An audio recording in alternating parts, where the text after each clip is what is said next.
On October 6, 2020, in a hospital room in Santa Monica, California, a woman said 3 words to a man she had known for 40 years. The man was dying. The words were, "I love you." What makes that moment worth telling is everything that had to happen. The marriage, the addiction, the divorce, the years of distance, the slow and painful process of finding their way back to each other, before those 3 words could be said and genuinely, completely meant. Valerie Bertinelli and Eddie Van Halen were one of the most scrutinized celebrity couples of the 1980s. The story most people know ends with a divorce in 2007. The story that actually matters begins somewhere around the last Thanksgiving they spent together, when Eddie Van Halen took Valerie outside and said the things he had been carrying for years, and she said the things she had been carrying too, and something that had been broken between them was finally, quietly set right. Valerie Bertinelli was 19 years old and already famous when she met Eddie Van Halen at a concert in Shreveport, Louisiana, in 1980. She had been playing Barbara Cooper on the CBS sitcom One Day at a Time since 1975, one of the most watched shows in the country, and the warmth and accessibility she brought to that role had made her, by the time she was a teenager, one of the most recognizable faces on American television. Eddie Van Halen was 25, and his band had released their debut album 2 years earlier to an industry-wide recognition that something genuinely new had arrived. The guitar work on that record, specifically the 102-second instrumental piece called Eruption that sat without announcement between 2 other tracks, had sent a shock through the music world that was still reverberating. The 2 of them, standing together in the same room for the first time, represented a collision between 2 entirely different versions of American celebrity that the tabloids found irresistible and that both of them, in retrospect, were probably too young to fully understand. The attraction was immediate and the relationship moved fast. They married in April 1981 in a ceremony in California, and the union became instant cultural shorthand for the improbable, the girl next door and the guitar god, the sitcom and the stadium, the kind of pairing that seemed designed to generate commentary rather than sustain itself. What the commentary missed, consistently and for years, was the private reality underneath it. They were genuinely in love. They were also, almost from the beginning, contending with pressures that most couples never face.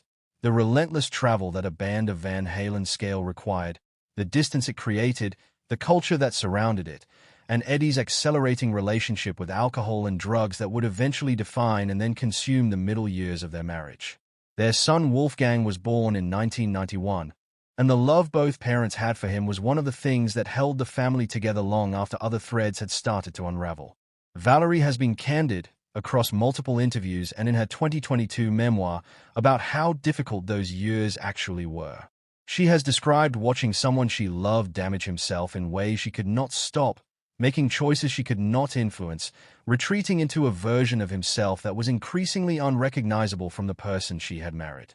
She has also been candid about her own struggles during this period.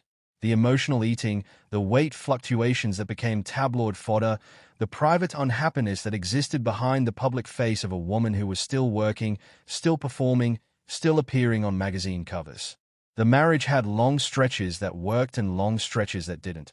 And by the time they separated in 2001, the accumulation of years of unresolved pain had simply become too heavy to carry forward.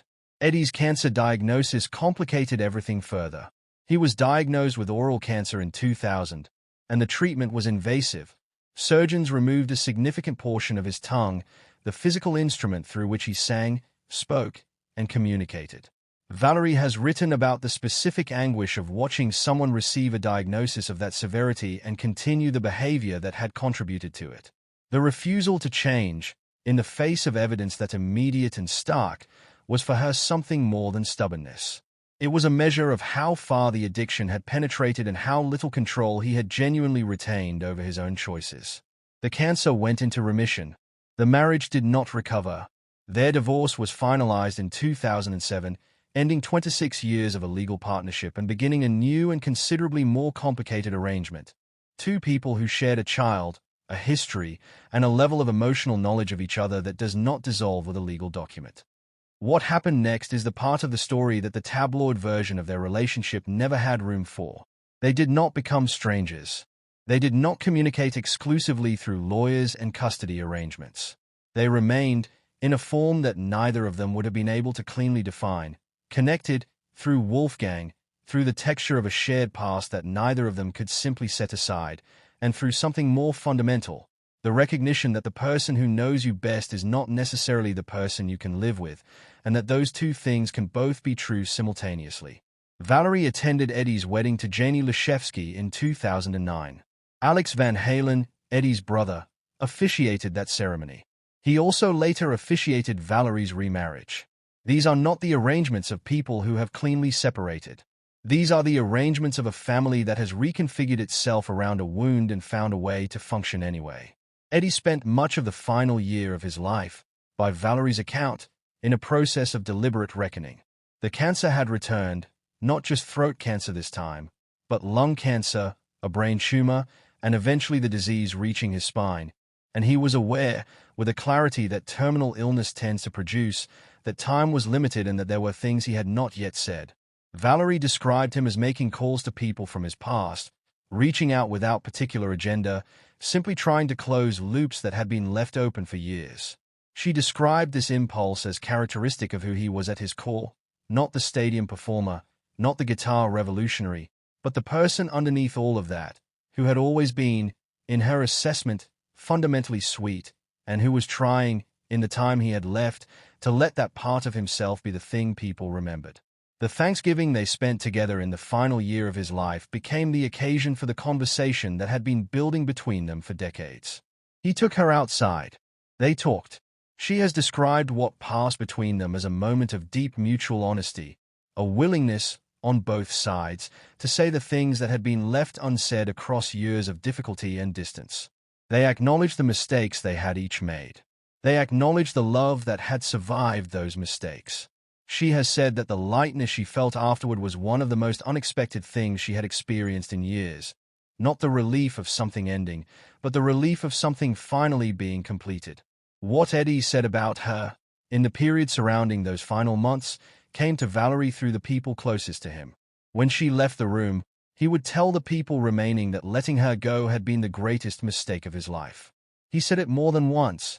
He said it in the simple, unguarded way that people speak when they have stopped performing for an audience and are simply telling the truth.